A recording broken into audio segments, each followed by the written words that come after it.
célébrons pas la victoire d'un camp contre un autre camp, mais nous célébrons la victoire congolaise. Mesdames et messieurs, bonjour. Partout où vous allez,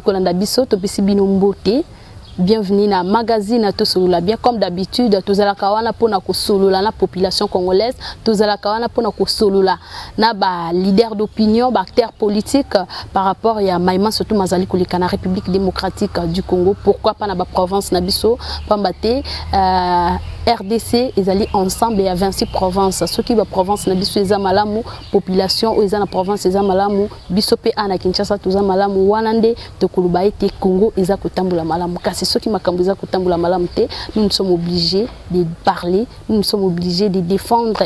Pourquoi pas et interpeller Bakonzinabiso pour le bien-être de la population congolaise.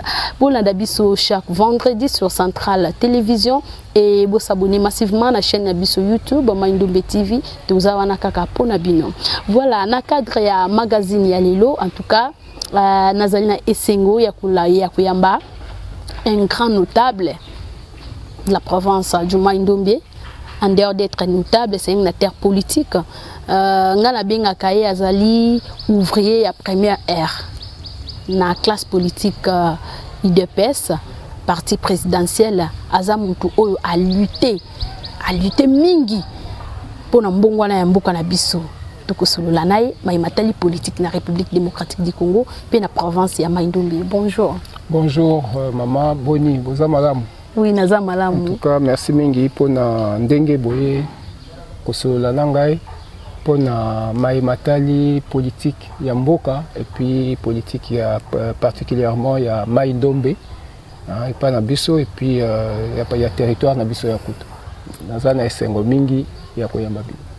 Merci beaucoup, notable Jean-Baptiste Ngankoy. Oui, en tout cas, wana ceux qui commandent déjà naza komona IDPS. Effectivement, biso toza na koli na kati ya IDPS puisque naza bon naza moi na Maindombe 100% donc des pères et des mères et puis effectivement na botami pe na Maindombe na Kutu na Loba. Mais na koli moi mingi na ye Kinshasa nazaki na mwana muke. J'avais 11 ans je crois et nazako vanda na limité.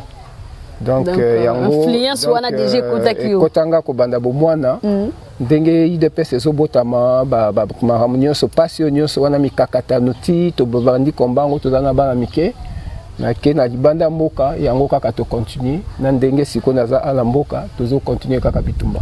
Voilà, la lutte continue et silité pour souci na biso ezali congolais azala malamu toko solo la maimatali politique na mboka na biso to banda sur l'étendue nationale to moni gouvernement ezwa kita ya kobima suka papa mokonzi Félix Antoine Tshisekedi Tshilombo aye ko surprendre biso na kobimisa mama Judith Sumi na Tuluka isala ki biso nyonso esengo pe aye ezuma ngonga muke batu pe bakomi ko imaima to moni gouvernement ebimi sorti ya gouvernement to moni composition oye salami wana pona yo réaction na ekoki kozala ndenge nini avant to kota na makamususu réaction d'abord par rapport ya sortie ya gouvernement ya madame Judith Sumi.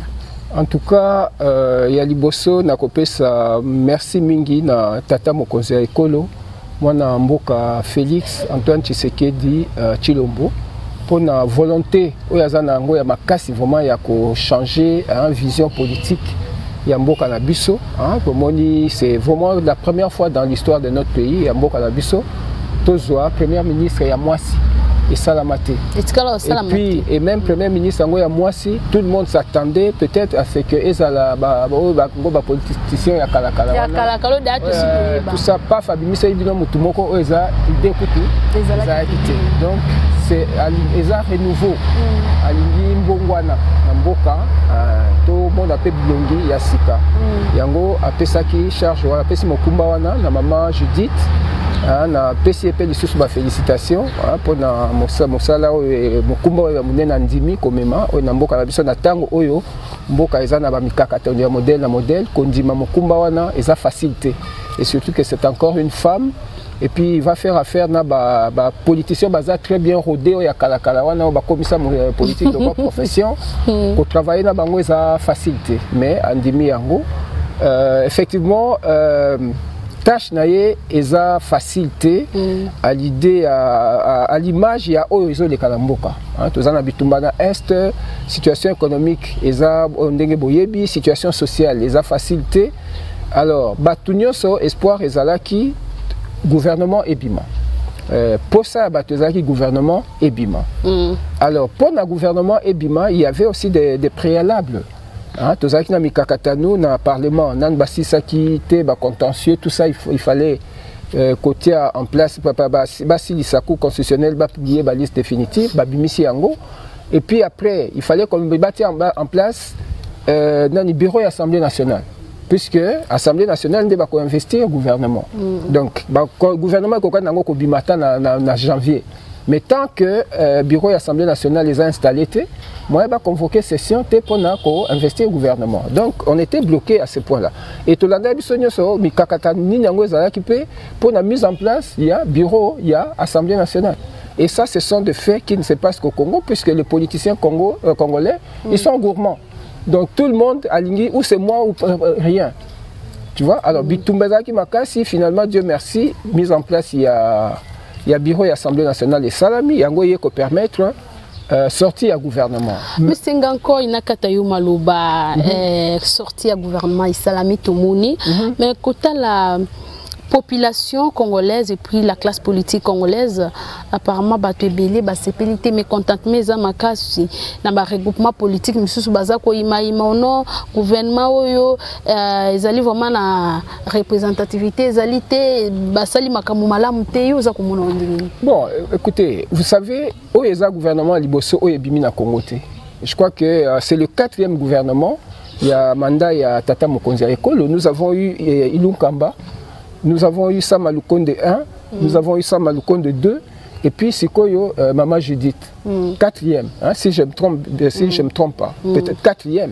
Mais à chaque sortie à gouvernement, unanimité Zalakate, et Kokipe Kozalate, c'est impossible, puisqu'il y a toujours des déçus. Bon, il y a toujours des gens, moi j'irais plutôt, puisque ce Kotali, ce sont des individus qui ne se sont pas retrouvés, ou des responsables, il y a un regroupement politique, puisque politique n'a pas de parti n'a pas de malette, il y a Mike. Ce qui est gouvernement, il y a Tikomo nae, ou Tikomo ya moi nae, Tikomo ya moi sinae. Ok? Alors cette fois-ci, je crois que la condition c'était Babilo qu'on a balinga qui a ngoté. Ce qui fait que ce côté bien na nini au monde na bango batuana ba mesana qui bazaka na gouvernement, à quelques exceptions près, bazate yango bazo sa makelele. Mais moi dans d'autres provinces, on dirait la province monsieur peut se retrouver. C'est là puisque je crois que la constitution demande que chaque province est à la représenter na représentation est à un niveau du gouvernement. S'il y a des provinces où il va se retrouver là, c'est légitime. Mais ce n'est pas la première fois non plus qu'une province ne soit pas représentée.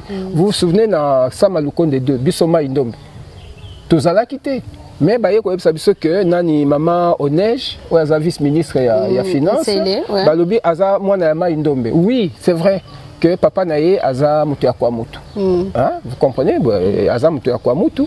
Mais je ne crois pas que tant que basala qui gouvernement, tant que basala qui liste wana, bazwa qui est na kota ya Maïndombe. De le Maïndombe était absent.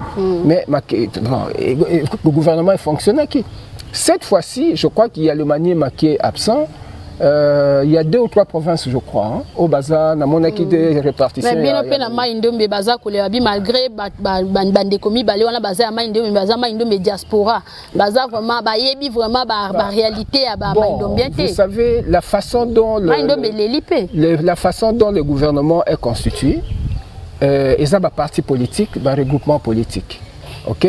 Moi, Namboka, Onej, bien, Papa Awuti Kozala d'ailleurs élu dans Inongo territoire comme député national, dans Maïndombe. Ok, donc, Tokoke se remettre en cause appartenance dans la Maïndombe du moment où Akendeki Kuna, dans l'élection, va voter Kuna. Comprenez? Bon, ça c'est de 1. Aujourd'hui, c'est vrai qu'avant dans la Maïndombe, à Kola dans Maïndombe, la réalité à Maïndombe, je ne sais pas, ça le jugement de valeur exact. Pour n'ayébiter lien na Maïndombe, n'ayébiangote étant donné que n'ayébi épée malamouté. Moi, Namboka Didier Pambia, le vieux Pambia, Mutabosani Didier Azate, le papa de Didier, n'est-ce pas? Donc, Didier, papa Naye Maïndombe 100%. Bon, Didier... C'est un notable, c'est un patriarche que nous devons respecter parce qu'à ça, vous comprenez? À Salamingi, et il continue à travailler aussi, malgré son âge, à apporter sa pierre aussi pour Maïndombe et de Liboso. Bazumwa Nanaye, pour na papa Naye, mais Bazumwa Nanaye pour Azan, un regroupement politique où il y a Laurent Batoumona. Na côté, il y a Laurent Batoumona. Vous comprenez? Donc, c'est vrai qu'Aza Moutouama Indombe, mais Aza Moutouama Indombe. Bon, je ne sais pas ceux qui te considèrent comme Aza Moutouama Indombe ou le côté, mais de toute façon, on ne peut pas lui régner appartenance à Indombe. Donc, on a ces deux-là qui sont là. Bon, on leur souhaite plein succès. Ce qui est important, c'est que Moussala Bango Bakosala Sikoyo va retomber Nini Kozala Maïndombe. Au fait, c'est ça que les gens cherchent.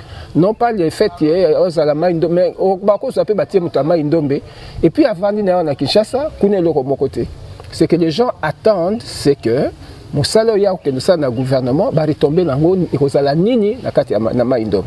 C'est ça la vraie question que voilà, merci beaucoup M. Ngankoy. En tout cas, souci na biso Kozala gouvernement ya Maman Judith Soumouina et refléter l'image moko ya malam et apporter touche moko particulière parce que là où les mamans se retrouvent ici ka ba maman bazala ka maman sokazana nyoso to ezala malamu kolia malamu donc tolingi to mona touche moko ya sika ndenge président de la République a prendre biso na konomé moi si premier ministre moi si pe atika bilembo ba ba ko travailler na ba ministre en tout cas bossa la musala malamu et kozala bien makasi et kotika histoire pe et ko apporter réussite na deuxième mandat ya président Félix Antoine Tshisekedi Tshilombo.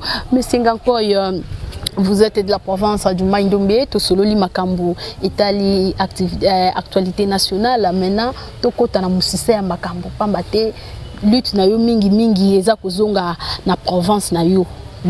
Okende ki élection. Ouais. Avant Tokota na déroulement, to bandana na musise ya Likambo. Famille politique IDPS, ezali une grande famille politique otokoki ko wanga na yango te. Po aza parti ya munene. Bon, juge qui bon, il y a bino moko te boleki na nzela ya vice ponami. Bon. Parce que bozali na batouana non? Boza déjà parti à Mounene. Toza parti Mounene ou ezali, je crois que c'est le Ondenge Totika na Congo awa, je peux dire que c'est le plus grand parti politique au ya Congo puisque toza ki ko wela ngona PPRD. PPRD boyebi yango etikali eza sune lorote. Vous comprenez? Donc lelo oyo tokende babatamite baza soute bakimi. Bango presque nyonso bazana PPRD bakomi na union sacrée, hein? Vous comprenez? Donc c'est ba vider bango vraiment etikali ba noyau dur, hein, oya bango bazana nous. Je peux dire que l'UDPS aujourd'hui c'est le plus grand parti politique. Mais politique basala kango avec intelligence, hein, avec stratégie aussi. Bokoki kokende na province mokote au boyebi ke tokende ki maponami puisque pour na to aboutir na élection ya ba gouverneur élection ba gouverneur eza second degré n'est-ce pas mais na premier degré eza ki ba législatif national provincial na présidentiel boyebi ba résultat yango pesaki le papa mokonzi sur l'ensemble du pays en tout cas Longonia 73% hein, eza blagté.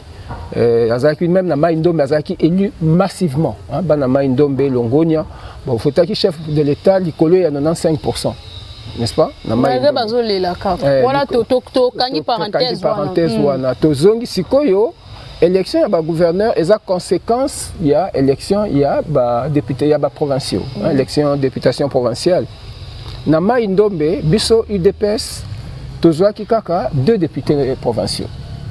Ok, 2 députés provinciaux. Alors, UDPS est un regroupement autobengi Union Sacrée. Donc, Union Sacrée est un principe. Et puis, il y a qui principe pour nous présenter candidat gouverneur. Principe est Liboso. Donc, bateau parti ou regroupement politique où présenter candidat gouverneur, il faut ezala parti où ezana plus de députés provinciaux dans la province. Donc, éliminer qui biso déjà. Étant donné que sur 18, biso tozaki kana 2, donc même déjà à niveau de l'Union Sacrée, biso tokoki ko violer principe wanate. Donc yango biso moyen to présenter. Naba au mona que naba province oyo tozalaki na beaucoup plus de députés provinciaux comme ici à Kinshasa. te présenta qui peut candidat gouverneur. Bien que tu aies un ticket, mais candidat gouverneur de vice, il y a parti Moussoussou, mais dans Maïndombe, on ne pouvait pas. Donc, par respect, il y a un principe où il y a une union sacrée, l'UDPS ne pouvait pas présenter un candidat gouverneur dans Maïndombe. Mais ndenge oza koloba po ete ba eli bazamu ke to mona ki pe bande comme sous azata na eli moko te ami eli ka ye moko ba voter bongo bino pe koka ko sala ngo pe to koka ki ko sala ngo mais biso toza na kati ya union sacrée message nini to linga ki to tinda puisque union sacrée ezali regroupement politique ya tata mokonzi ya ekolo aza autorité de référence ya UDPS. OK, donc eza lokola mwana na yo koko na yo aza ko respecter ba principe oyo pesité okolinga yango te. Donc tata mokonzi ye moko pe alinga koka kolinga yango te. Bato bazalaki lokola azata na député moko te alobi akei candidat gouverneur. C'est de bon droit, c'est son droit, n'est-ce pas? Ye moko ayebi ba stratégie ni alinga ki en place pour que les députés à parti ne pas voter pour naï. Mais c'était un risque, c'est bon, effectivement basali yango, mais les résultats est là binomo boyebi résultats ni que ça. Na maindo me peut moni ba parti pe ozana ba député ezala ki ebele ba député provinciaux basé ebele. Pourquoi seulement choix ya posem? Bino bo préférer ki ka posem pour gospel. Vous savez, Tobanda lokola Tobandi Genèse nakanisi après l'élection, il y a des députés provinciaux, tu juges qui ma force. Il y a province Nabiso, il y a des partis politiques. Et c'est la POSEM qui était le parti pas majoritaire, mais qui avait le plus de députés provinciaux. N'est-ce pas bien qu'il y avait un GHS musical, tantôt coup d'appel, Longoli Moko, tantôt Babaxi Moko pas Iboye. Mais à la fin, c'est la POSEM qui était premier. Ça, c'est la première chose. La deuxième chose, c'est que c'est la stratégie, il y a autorité morale, il y a POSEM. Moi, Namboka Abdon. C'est Abdon, moi Namboka Abdon, qui a tendu la main à l'UDPS. À POSEM, à Sengi, à la ticket, dans l'UDPS. C'est ce que les autres partis pouvaient faire aussi. Il y en a, par exemple, il y a Bas-Congo. Na Bas-Congo, le gouverneur qui est là, c'est un gouverneur UDPST. Mais Tike Naye a sali angona UDPS. Ozui Gibandu, Oyazalaki gouverneur, Azaya UDPST. Mais Tike Naye a sali ango na UDPS. Donc au Bas-Congo, on a deux candidats gouverneurs qui sont allés en compétition avec des colistiers UDPS. Ce que les autres pouvaient faire aussi pour Naka ya Maïndombe. Donc les qui battent Nabatu selon stratégie Nabango. Alors moi Namboka Abdon, il y a mon qui malamu akena IDPS biso to koka ki ko boya ngote. Bon, je pense aux ala qui paient na terrain. Élection les cas qui ndengeni. Bon, écoute, en tout cas, c'est comme dans toute élection, hein, et les cas qui d'abord nazongela muke, hein, vous savez le mot nanga ina loba. Et ça, la culture politique. Peut-être qu'on va aborder après. Le col Mutuna Mutuna wana, mais tout ça, la culture politique juste après Mutuna répondre à Mutuna nayo. Élection à bas gouverneur et les cas qui malam. C'est vrai qu'il y avait une très forte tension dans Inongo. Quand vous regardez ceux qui étaient en compétition. Et à un niveau, il y a gouvernorat, et à un niveau, il y a sénateur. Ce sont des gens qu'on connaît, des frères, des gens qu'on fréquente. N'est-ce pas? Tous les camarades, tous les amis. Mais on est allé en compétition. Dans une compétition, nous avons une stratégie. Mutamutu Alingui a contrôlé le plus grand nombre de députés provinciaux pour Aleka. Donc, on avait des forces. D'un côté, on avait le président Aimé Mongoya Sénark, qui a choisi un colistier ACP. Lui, il a trouvé bon que ACP, c'était peut-être stratégie pour ACP à 3 députés provinciaux. Il y a peut-être 4. Comme il s'est majoritaire. Ok, aujourd'hui, moi, Adrien Borons. Il a comme bon, je ne crois pas qu'il soit membre d'un parti politique, mais à ses présentants qui sous le label il y a AAP. Ah oui, il y a mon amboka Tony Kankou.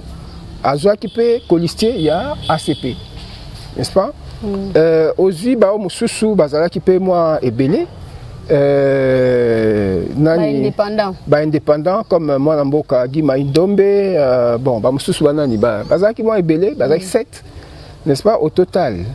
Mais déjà à partir de Kinshasa, nani souhait il y a population ezalaki tous un gouverneur moko oyo ako aider le développement ya Maïndombe. C'est ça le souci au ezalaki ko sous-tendre. Parce que là-bas il y a beaucoup de choses à rêver, beaucoup de choses à faire là-bas. Tout c'est que même moi nazwaki chance à participer à en contact na moi bandam bande ko ba député mususu na moi ba réunion mususu peza ko za la privé. Souci ezalaki kaka to bimisa mutu oyo akozala na souci ya ko relever Maïndombe. Alors mais tout ça là ce sont des jugements de valeur. Il faut agenda,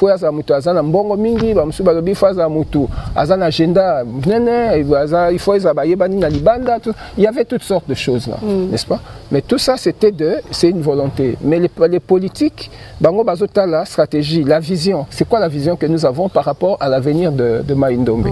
Alors avant Awa je crois que vous avez suivi. Niveau, il n'y avait pas de consensus. Non, il n'y avait pas de consensus. Les consensus étaient très difficiles à trouver. Puisque soit les députés, acteurs politiques, Sangana, Bimisa, Mutumoko. Mais entre Bango. Une chose qui était très difficile. Et ça l'a quitté. Alors, on s'est retrouvé dans une situation, il fallait faire des choix déchirants. Nous avons des amis qui sont candidats, mais il y a parti politique et Songolo ou Ezokende na ticket boye. Bakonzi a parti on a balobi l'élection ils pas na yo na Maïndombe. C'est toi la référence là-bas, tu dois aller là-bas. Mais toi tu vas là-bas au yebi que na terrain, pour moi c'était la première fois d'ailleurs na comme Inongo. Mais tu vas là-bas dans la ville, il y a camarades na yo, il y a ba camarades na yo, il y a ba ninga na yo, mais dans un ticket où ils a bangouté. C'était pas facile. Mais tu fais quoi? Puisque ce qui était à Balobi, au trahi.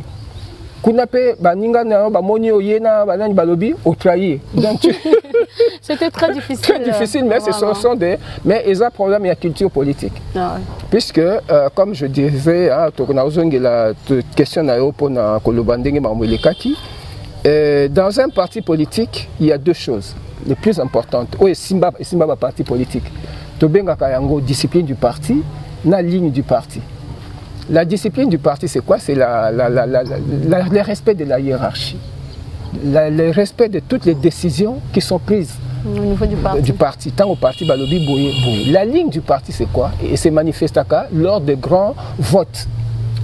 Le parti vous dit qu'il faut voter tel. Voilà la ligne, la vote, la ligne c'est ça. On vous dicte la ligne et tu ne peux pas t'écarter de cette ligne du parti-là. Et ce sont ces choses-là qui font que le parti politique est à ma casse. Donc il y a un problème un peu, il y a moins idéologie, formation idéologique, il y a parti et on a ressenti ça dans le terrain. Puisque tant que tu as Inongo et comme il y a Bitumba. Or la politique, j'ai mon code démocratique. Moi je viens pour gagner, toi tu viens pour gagner. On envoie une image que tout ça va ennemi, n'est-ce pas? Mais ce qu'on a vécu, non, ce qu'on a vécu à Inongo, c'était, tu sens vraiment que les gens sont prêts à en découdre là. Même ceux qui ont attention, il y a eu des blessés là-bas. Tout ça et tout. On a vécu ces genres de choses. Mais c'était dû à quoi? C'est dû à la formation idéologique. Donc, leader politique Nabiso, il faut former membre na bango. Il faut faire sa formation, comprendre c'est quoi une élection et ça bitumate. Mais là nous dans le Maïndombe toza nous na niveau moko eza ceux qui mutu Nabiso a l'équité mboka kozika. Balobi ceux qui batu ya ndenge toza ko yoka. Batu ya Inongo balobi ceux qui moi na mboka même mongo a l'équité aussi batu mboka. Ok, bamusu batini kutupe balobi bon ceux qui kaka ndeko kivanya l'équité binobo lukanzela ko leka Kinshasa boleka so wete ponzele za kanzela ko leka liboso ko vous comprenez? Or que ces genres de choses là on ne peut pas vivre ça. Comme dans le 21e siècle d'ailleurs tout ça on ne peut plus vivre ces genres de situations là. Tant que commune à terrain il y avait deux camps opposés. Effectivement, on savait que quelle que soit la candidature Nengezalaki, les deux grandes forces c'était Aposem UDPS et puis Sénac ACP. C'était ça, tout le monde le savait. Et sur terrain, il y avait, bon, c'est un jeu, tout le monde sait comment les élections se passent dans le Mai-Ndombe. Tout le monde veut... Pas seulement dans le Mai-Ndombe, mais partout, à travers la République au Congo, comment le jeu politique se joue. Et on n'a pas fait la différence. Dans le Mai-Ndombe, c'était la même chose. Il y a eu un premier tour le dimanche où il y a eu serré. Très tendu. Donc 9-9, donc match nul, 0-0 Bobimi na terrain. Alors, il fallait maintenant qu'il y ait un deuxième tour et c'est là où la tension était devenue plus palpable. Puisque dans le deuxième tour, c'était qui tout double. C'était qui tout double ou l'équipe ou Okwei. Bah, parce que c'est un jeu démocratique, il faut quand même gagner à la perdre, pas ça. À l'arrivée, il y a eu Mwanamboka Nkosokevani qui a eu 10 voix. Et puis Mwanamboka Aimé, Pascal Mongo, Yé Azwaki 8 voix. Donc c'est Mwanamboka Nkosokevani qui a gagné. Et nous lui présentons nos félicitations. Félicitations, Excellence, gouverneur Nkosokevani. En tout cas, le défi est belé à relever dans la province de Mai-Ndombe. Avec son vice Trésor Fourou, où il y a famille politique Nabino. Na profité de Mbalamoko.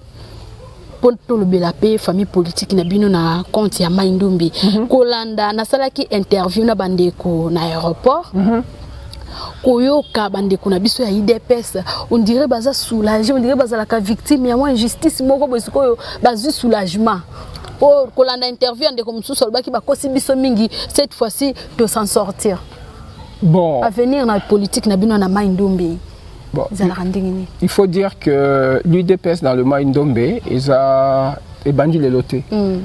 Bon, effectivement, tout bandit Kala, mais c'est la première fois où ils ont que Mai-Ndombe, UDPS et ils ont un poste le plus élevé, où ils ont un vice-gouvernorat. Donc c'est moi Mboka Trésor Fourou que je félicite d'ailleurs. Yemutu a eu chance il y a Kozwa et Sikawana. N'est-ce pas? Pour ça, mingi za ka pesi ba mutu boya leki et puis ba pesi bino ko pesa mo ba poste ministériel. Baza ko pesa bino ba kabeli bino. Donc eza droit na bino te mais ba pesi bino. Voilà, Tolanda arrivé à gouverneur Nkosokevani le bon avec son vice Trésor Fourou na aéroport international de Njili et pas wapi ba yamba makipe na compte ya famille politique à Posem ba kitaki lisusu na siège ya IDPS et pas wapi ba présenter ki bango et pas ya sénateur Augustin Kabouya na compte ya parti ya UDPS Tolanda. Après victoire écrasante ya ticket gagnant ya Union Sacrée Kuna la province ya Mai-Ndombe, les gouverneurs élus Nkosokevani le bon na vice-gouverneur na ye Trésor Fourou bakita kilobi na ville province ya Kinshasa tika to ebisabino ke aéroport ya Njili eyindaki na ndenga kosakana te place ya kotia lokolo ezalaki te po ba membre ya Posem ya IDPS pe ba parti mususu membre ya Union Sacrée bazalaki wana.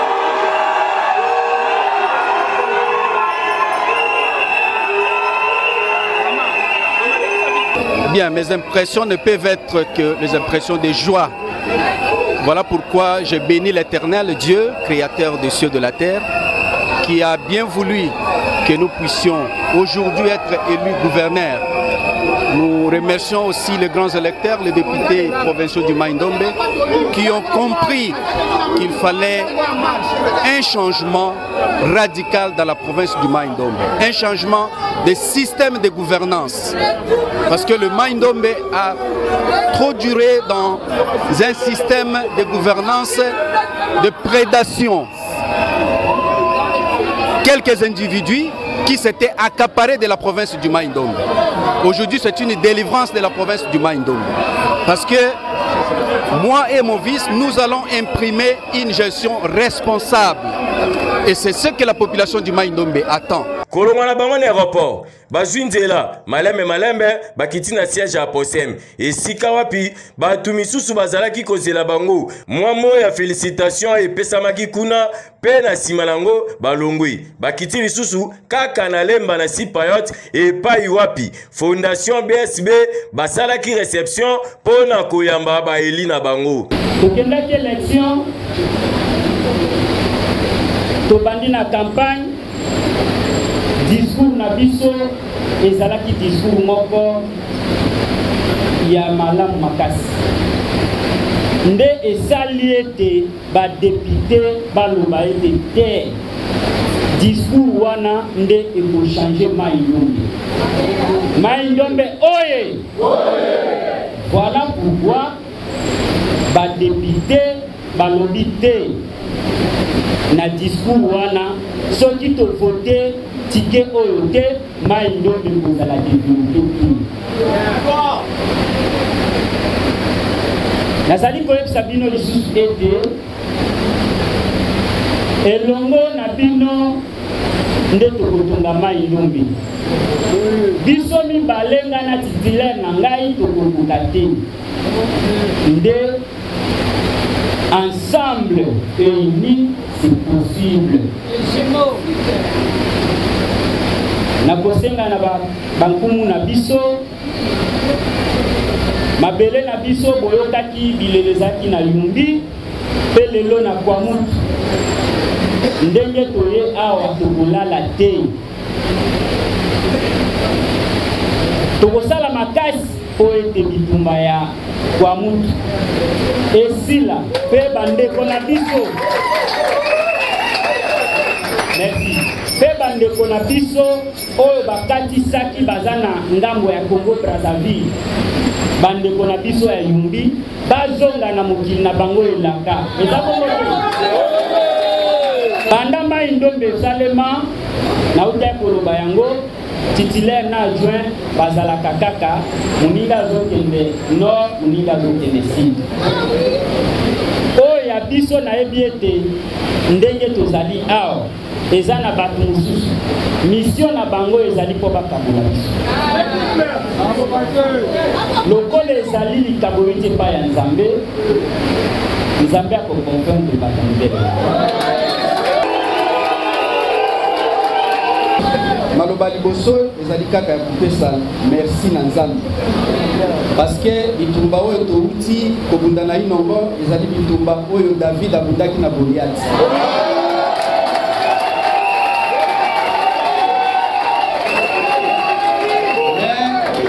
David lokola azalaki na Nzambe abambaki Goliath na mabele pe.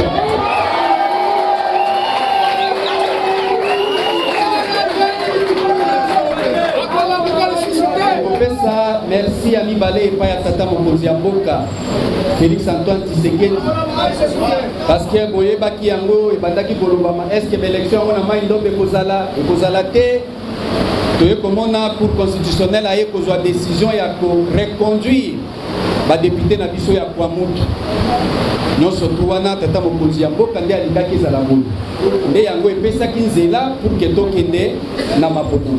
Vraiment topesi merci mingi pe tozali koyebisa ye que na Mai Ndombe tokosalela nde vision na ye tokomaterialize vision na ye kuna na province ya Mai Ndombe parce que tozali na mariage oyo ezali a Posem na UDPS. Na kopesa merci na autorité morale na ngai Abdon Itina le mutu oyo azali koi aliaka na oyo ye nakanisi présence na ye na inongo déjà banyama mike mike bakoma kokota na kati ya bandako et puis na kopesa merci na secrétaire général ya UDPS oyo andimaki ete nasala tike ngai na policier na ngai mfulu yende mutu andimaki yango topesi epe merci. Sombele suka bisanga basukisaki nzela na bango kuna na siège ya UDPS na 11e rue epai wapi bapresentaki bango epai ya secrétaire général Augustin Kabouya na ba membre l'État. Encore une fois, merci pour tout ce que vous avez fait à Mai Ndombe. J'étais au courant de la difficulté que vous avez croisée. Vous êtes allé même au deuxième tour. Merci beaucoup et merci à nos députés provinciaux de Mai Ndombe. Merci.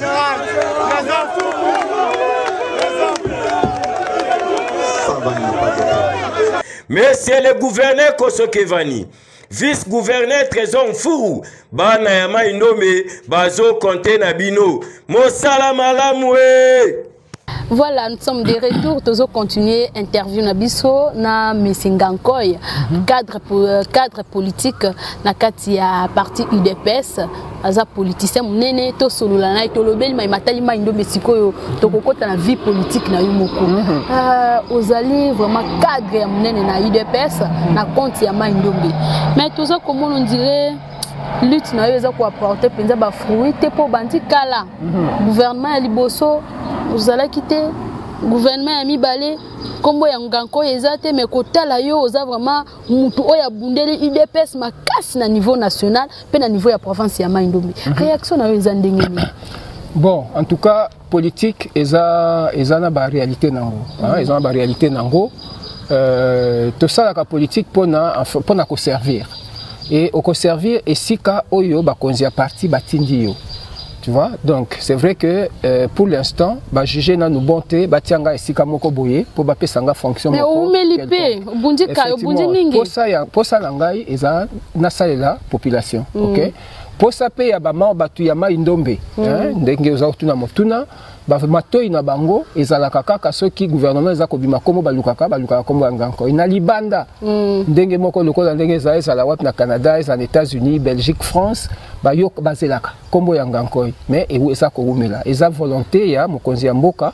Mais eza tiango te ko sala ke ngai na za na ba réaction moko soki ndenge nini biso naza patient puisque nayebi qu'en fin de compte ba kopesa ngai bako tianga na esika o bango bako juger bon na sala na esika wana donc loko naza koki koloba pona nini politique ni nanga et loko moko changer pas nanga te c'est vrai que le gouvernement tango bimaka ezaka lokola bolembu eza kokota ote bon bolembu te puisque na ndenge na bandaki na ndenge naza sikoyo au contraire naza susu na beaucoup plus de détermination puisque nayebi que toza na moment moko eza critique eza lokola ndaku eza ningana muke.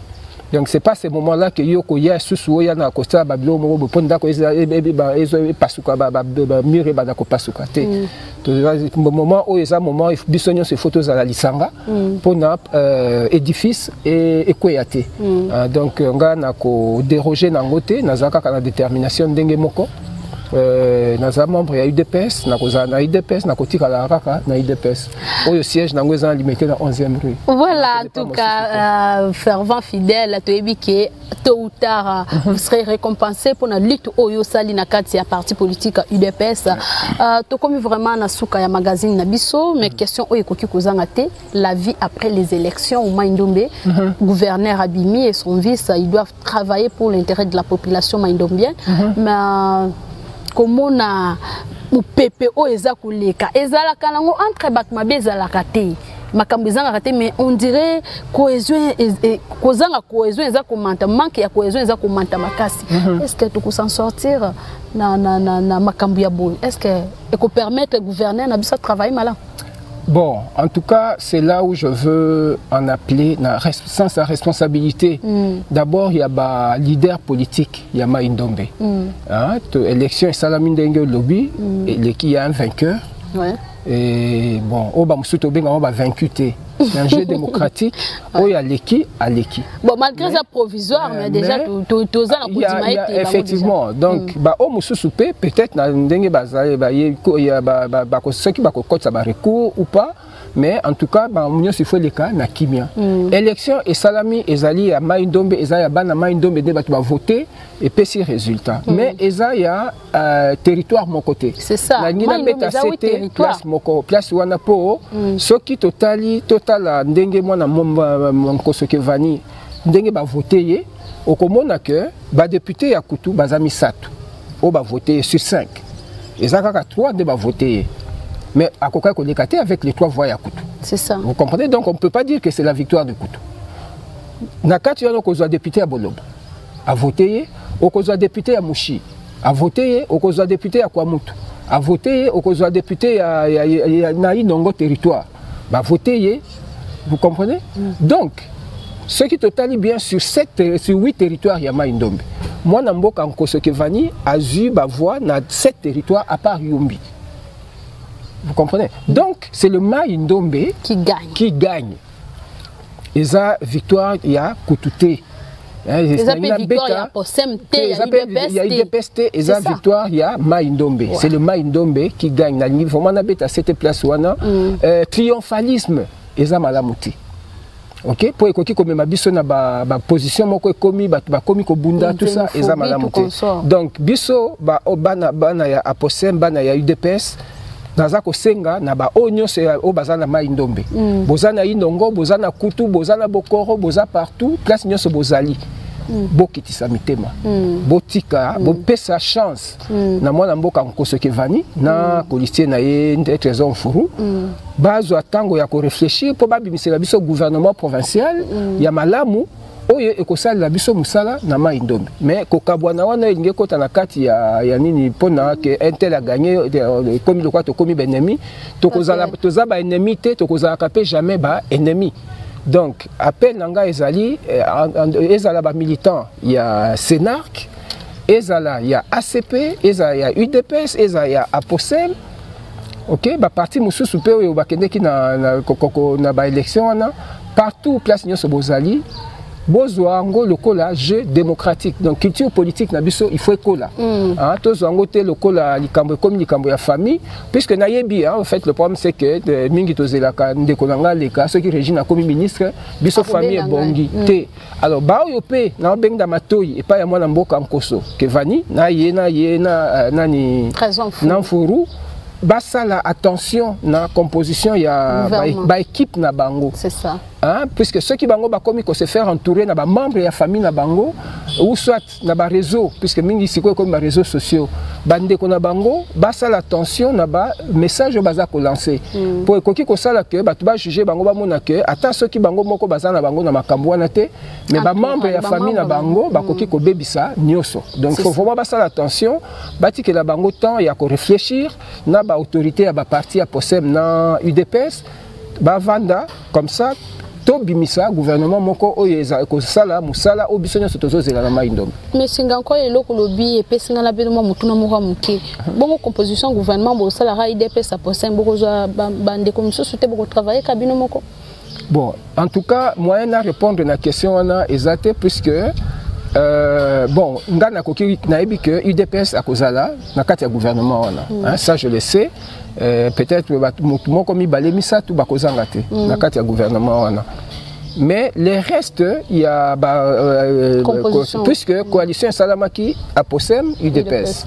Mais c'est plutôt l'autorité morale, il y a Posem, mon mboka Abdo, effectivement, à cause zanga ko associer, à se faire, à s'associer na honorable Abdo Etina. Oui, nan secrétaire général na biso Christian Kabuya, na kanisi ba ko sangisa makanisi pour na gouvernement wana eza représentatif.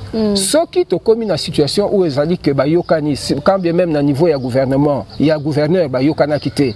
Mais ce qui na composition il y a gouvernement tango bimi tomoni na kati a Posem tomoni UDPS tomoni Senarc tomoni ACP Mai Ndombe mobimba ba force politique nyonso baza na kati ya gouvernement wana et kotinda message moko ya makasi c'est ça na Mai Ndombe je crois que et kozala eloko moko ya motuya o ekosala que en tout cas stabilité ya gouvernement wana ekozala.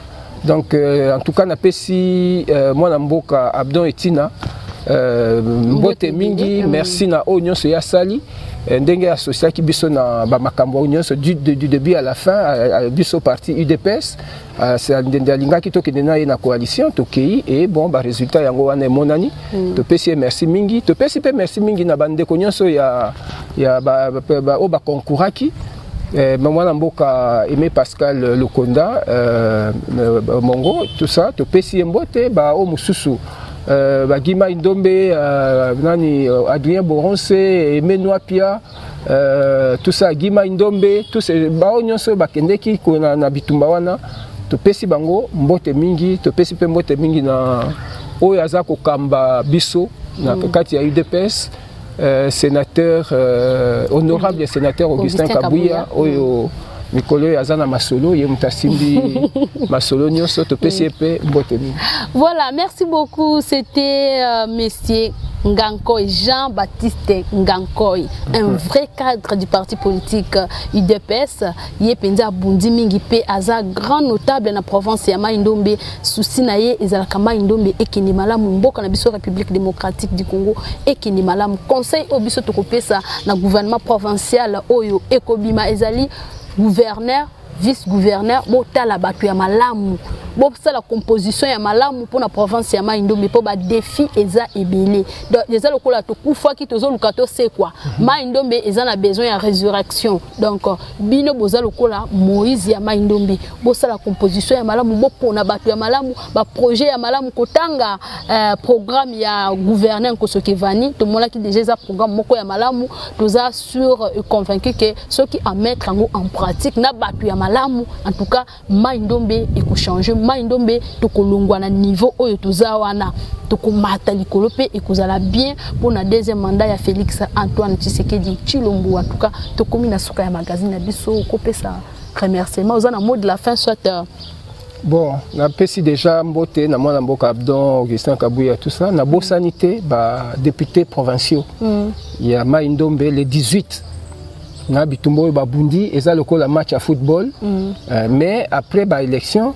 la vie continue baza ba ennemi te bo baza ki kan oyo na kan oyo boza ba ennemi te bino disanga na bino unité na bino ya niveau ya ba député provinciaux ndeko sala que na assemblée provinciale ezala stable poto boy lobi tozonga na ba nini ekomaki ezaka ya ba motion ndenge motion po ba pesi bango savon te motion ya boy donc to pesi bino pe merci mingi na musala o bosali. Merci na bana Nyoki, merci na bana Kutu, bana Bokoro, bana Tolo, bana Yumbi, Semendwa, ok Kwamutu, partout. Kimia ezala na mabota na biso, kimia ezala na province ya Mai-Ndombe. Biso peut te profiter ko pesa merci na honorable Abdon Itina, autorité morale ya parti politique Aposem. En tout cas, merci pour na implication na yo, merci pour na bolingo o ezala ngo pour na province ya Mai-Ndombe. Merci na baiba surtout ba pesa ka biso confiance, merci na équipe technique na ngai. Patrick Kitoko, réalisateur Nangai, Poata, réalisateur Nanga, Papa Placide Mankoto, Armel Mozart. La présentation, c'était Regina Ikaka, humble servante dans la province de Mai-Ndombe, pourquoi pas dans la République démocratique du Congo. Merci.